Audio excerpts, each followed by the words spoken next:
I want you to picture a scene that I guarantee is playing out in like thousands of homes right this very second. Oh, absolutely. You are standing at the back door. Down at your feet is a Westie. And this dog is practically vibrating with anticipation. The Yeah. energy is just, humming right through the floorboard. Right, they're just completely coiled up. Exactly. So you look down, you say, wait. And there's that brief pause, maybe a half second, where you can actually see the gears turning, like the dog's considering the command. Yeah, you see the consideration. But then the door opens and poof, that consideration is completely gone. Gone in a flash. The dog bolts out into the garden at absolute top speed, makes a beeline straight for the hedge at the back fence, nose shoved in the dirt, barking at some, I don't know, invisible, unscented mystery. Yep. Every time. And you are standing on the porch calling its name. Come here. And you know the dog hears you because, well, the ears are flicking back toward you every single time you yell. They hear you perfectly fine. But they are completely 100% ignoring you. It's a classic standoff. And I think the natural instinct for anyone in that situation is to feel a bit of resentment, to look at that dog and just assume they are purposely ignoring you, that they're just being difficult and stubborn. Or you think the dog just has an empty brain, like the lights are on, but nobody's home. Right. But in this deep dive, we're going to completely decode the terrier brain for you based on our stack of sources today. Our mission is to show you how to take a Westie's natural courage, curiosity, and independence and actually turn it into cooperation. And doing that without breaking their spirit, which is key. Exactly. Because when you look at that dog at the hedge, you have to ask, are they actually ignoring us to be difficult? Or is it more like someone wearing noise-canceling headphones while playing a highly addictive video game? Are they just completely absorbed by something better? It is absolutely the latter. The dog at the hedge is not experiencing an empty mind. Far from it.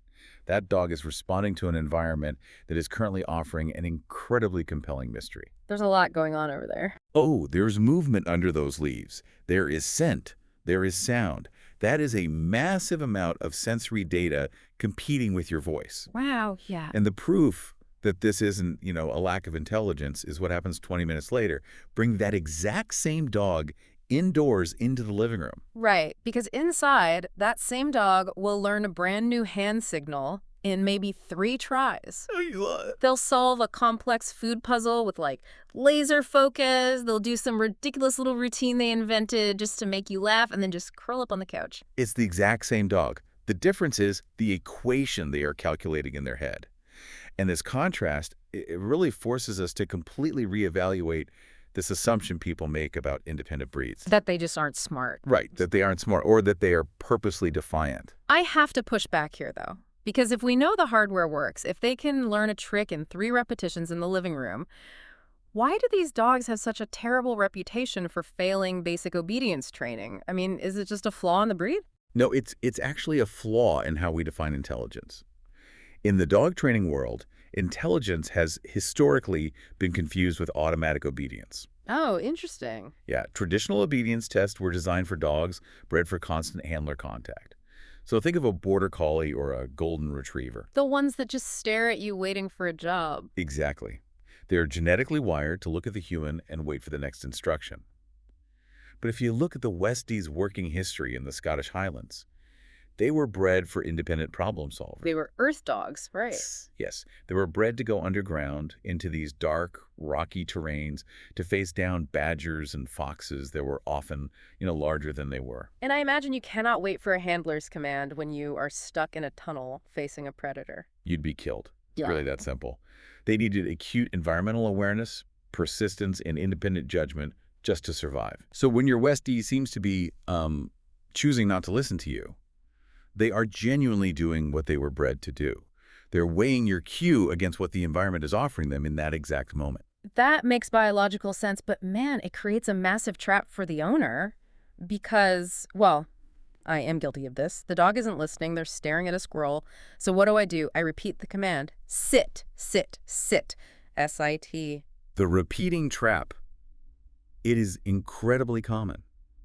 And it is entirely counterproductive based on everything we know about operant conditioning. I was thinking about this while reviewing the sources, and it feels a lot like how humans interact with an alarm clock. How do you mean? Well, when my alarm goes off, I don't get up. I hit snooze. I know I don't actually have to get out of bed until the third time it goes off and the panic sets in. Are we basically just letting the dog hit the snooze button on us? That is a perfect analogy. The dog is an incredibly efficient pattern matcher. By repeating the cue, you are actively teaching them that the pattern is, oh, I don't actually have to put my bottom on the floor until the human says sit for the fourth time and their voice gets a little squeaky. Oh my gosh, we are training them to ignore us. You are literally training them to ignore your first cue. So how do we stop being the snooze button? You have to change the sequence. First, you get the dog's attention before you give the cue. You give the cue exactly once. Okay, just once. And if it fails? If it fails, you don't just stand there and get louder. You have to recognize that the environment is currently too distracting. You close the distance between you and the dog.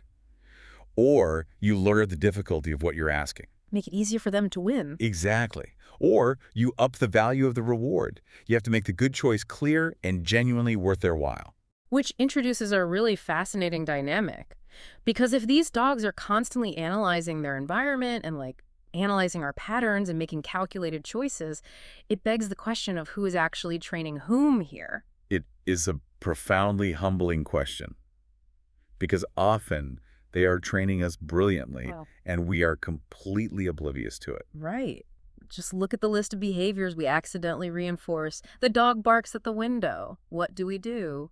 The whole family comes running into the living room to see what's happening. Yep. The dog steals a dirty sock. We immediately drop our boring laptop and start an exciting game of chase through the hallway. A great game for them. The dog turns its nose up at kibble for a night or two, and miraculously, out comes the roasted chicken. They are magnificent observers of cause and effect. It's like we're a giant vending machine for them. They push the steal a sock button, and out pops a fun game of tag. It's even more powerful than a vending machine, actually. It's more like a slot machine. Oh, because it's unpredictable.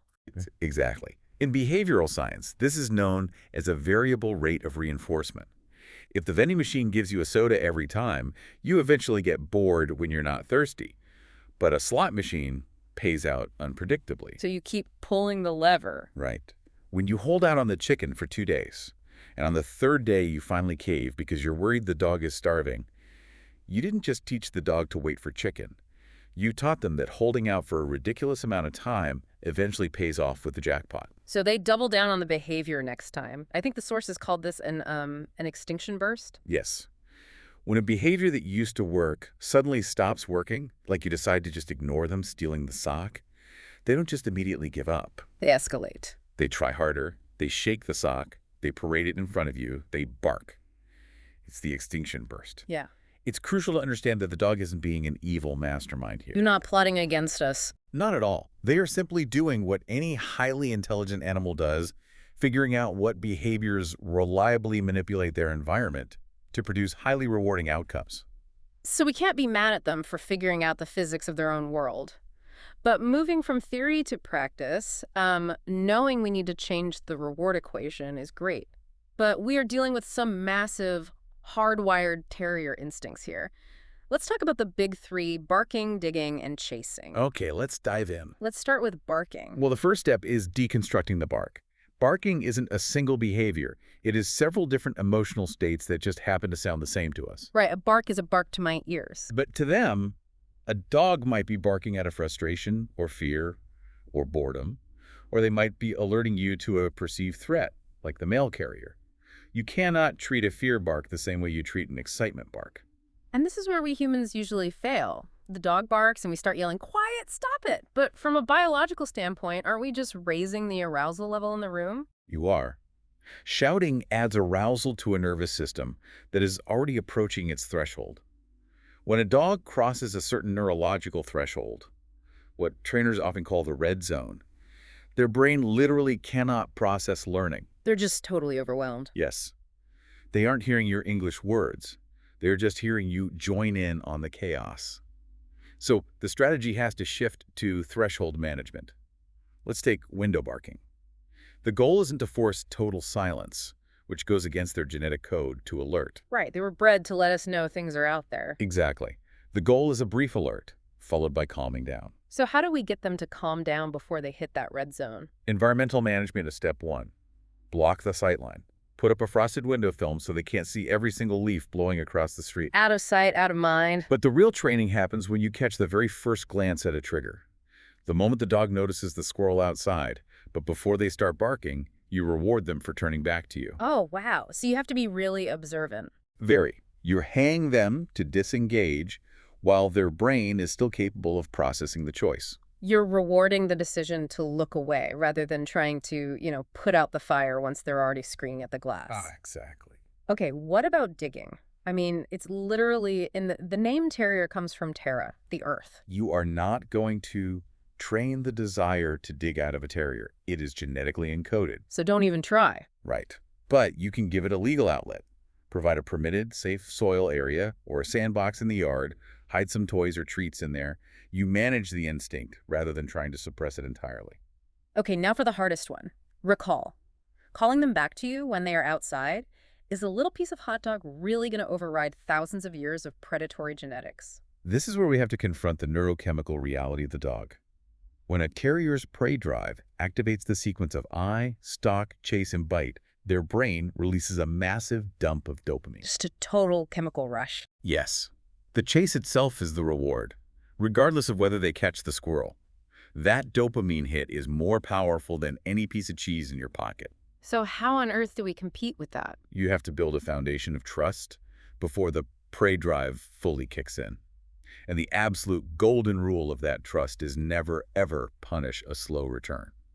Even if you've been standing in the freezing rain for 10 minutes and you are seething with rage when they finally trot back to you? Especially then. Because dogs learn based on the immediate consequence of their action. If you scold them the second they arrive, you didn't punish them for running away 10 minutes ago. You punish them for the act of returning to you. Which means they won't want to come back next time. Why would they ever hurry back if the reward is you yelling at them? Yeah, that makes sense. I was reading through the sources on recall, and there's a counterintuitive approach here that really caught my eye. You call the dog, they come back to you, you reward them heavily, and then you release them right back to what they were doing. It completely changes the dog's internal math. Normally, the dog thinks, if I go back to the human, the leash goes on and the fun is over. Right, game over. But if coming to you just means getting a high-value treat and then getting permission to go right back to sniffing that fascinating bush, coming to you is suddenly a brilliant deal. Yeah. You aren't ending their dopamine hit, you are compounding it. That makes total sense, but Yeah. I assume there's a biological limit to this. There is, and it's a necessary caveat. No matter how good your recall training is, off-leash safety is never guaranteed when real prey drive activates around wildlife. Instinct can override training in a millisecond. You have to be realistic about the environments where you allow a terrier off-leash. Better safe than sorry. All right, so understanding their independent brain outdoors is one thing, but how does this help us when that confident nature clashes with indoor life? Like, I'm talking about visitors coming over, kids running around, or the dog hoarding a toy they really don't want to share. This is where establishing clear, respectful boundaries is paramount. Let's start with kids and visitors. The rules of engagement need to be heavily weighted toward the dog's bodily autonomy. You do not force greetings. Let them come to you. Exactly. If a visitor comes over, let the dog observe from a distance. If they want to approach, great. If not, respect that. And with kids, it's about teaching the tiny humans how to act. Teaching them not to corner the dog, not to pull on its coat, and above all, protecting the dog's sleep. Let sleeping dogs lie is actually like a crucial safety protocol. It really is. A startled dog is a reactive dog. And this concept of respecting their boundaries ties directly into resource guarding when a dog aggressively protects its food or a chew toy. Oh man, there's so much bad advice out there about this. The old school mentality is that if a dog growls at you over a bone, you have to physically take it away from them to, prove who's in charge, establish dominance. And from a behavioral standpoint, doing that is a massive, dangerous mistake. Forcibly taking things away from a guarding dog doesn't teach them that you are the alpha. It teaches them that their anxiety was completely justified. You are a thief who is going to steal their prized possessions. You just proved their point. Right. It reliably escalates the guarding behavior into snapping or biting. Instead, you use positive trading. If they have something you need them to give up, you offer them something significantly better in exchange. Which brings up the concept of growling in general. Human nature says, if the dog growls, we get offended. We punish the growl. We say, no, bad dog. We suppress their communication, which is tragic because a growl is incredibly valuable data. It is the dog's early warning system. It's their way of politely saying, I am uncomfortable, I am scared, or you are crossing a boundary. I've always thought about it like a smoke detector. Punishing a dog for growling is exactly like pulling the batteries out of your smoke detector just because the high-pitched beeping is annoying you. You haven't put out the fire, you've just removed your warning system. That's a great way to look at it. And now the whole situation is way more dangerous because the next time there's a problem, there won't be a beep. There will just be a fire. It is a perfect analogy. If you punish the growl, you create a dog that bites without warning. Because you taught them that their polite warnings aren't allowed, you always want to respect the growl, back off, figure out what the underlying issue is, and address the root cause, not the symptom. So if a dog is allowed to communicate safely, to set boundaries without being punished, well, they also need to learn how to just exist peacefully. Because terriers are notoriously high energy. Oh, absolutely. We talk so much about exercising our dogs physically and mentally, but learning to do nothing is equally important. It's the concept of the settle. Even a well-exercised Westie needs to learn that quiet, ordinary household downtime is a normal state of being. They need to learn that they do not need to be constantly entertained. It's okay to just be bored for a minute. Rewarding calm behavior, offering a quiet chew, and letting them learn to self-soothe, those are vital skills. Okay, I have to ask the lazy owner's question here. We're talking about all this nuanced threshold management and behavioral science for a Westie. They're small dogs. Why can't I just pick the dog up when it misbehaves? Dog is barking at the door, scoop it up, dog won't leave the cat alone, pick it up. Why do I need to train a dog? I can literally just carry away from the problem. It's a very common crutch with small breeds. But relying on physical control completely destroys the foundation of cooperation we've been talking about. When you constantly scoop up a dog, you are stripping away their physical agency. Taking away their choice. Yes. Psychologically, it builds immense frustration. Imagine being physically lifted and removed every time you were interested in something. It doesn't teach the dog what they should be doing. It just creates learned helplessness and resentment. We want genuine cooperation, not just forced physical compliance. I suppose the other pushback people have is about using food for all this cooperation. People say, if I have to use treats for every good choice, aren't I just bribing the dog? That reveals a fundamental misunderstanding of behavioral science. A bribe is something you dangle in front of someone before they do something to cajole them into doing it. A reward in operant conditioning is a paycheck. Right. It is clear communication delivered after the dog makes the right choice. It tells them, yes, that specific action was correct, and it pays well. Nobody wants to go to work for free. Why should the dog? Precisely. All right, let's bring this full circle. Let's go back to that opening scene at the back garden door, the vibrating dog, the invisible mystery under the hedge. But this time, let's apply the biology, the threshold management, and the reward equations we've just unpacked. How does the scene play out now? Well, this time, the environment is managed to prevent the dog from hitting that red zone immediately. There is a physical barrier, maybe a baby gate before the door. The owner doesn't just yell, wait, and expect obedience. They wait for a genuine pause. They ask for eye contact. Waiting for the dog to check in. Yes. Only when the dog makes the independent choice to check in with the owner, the reward happens, the door opens, and the dog is released into the yard.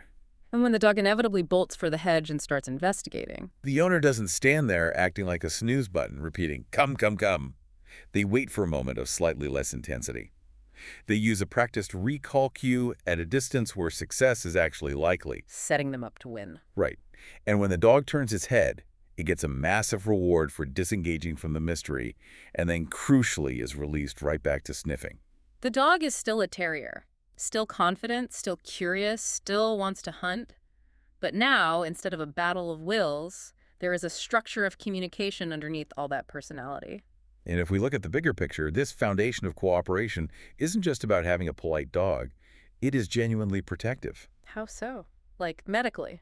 Yes. Think about veterinary care.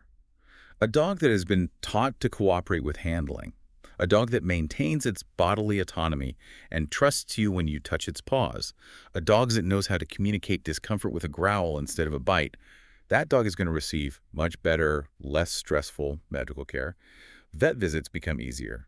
Grooming becomes safer. Oh, and if they normally tolerate handling and suddenly they pull away or resist, you instantly know something is wrong. Sudden resistance to handling is often your very first health clue. It's a diagnostic tool. It tells you there's physical pain, not a sudden regression in training.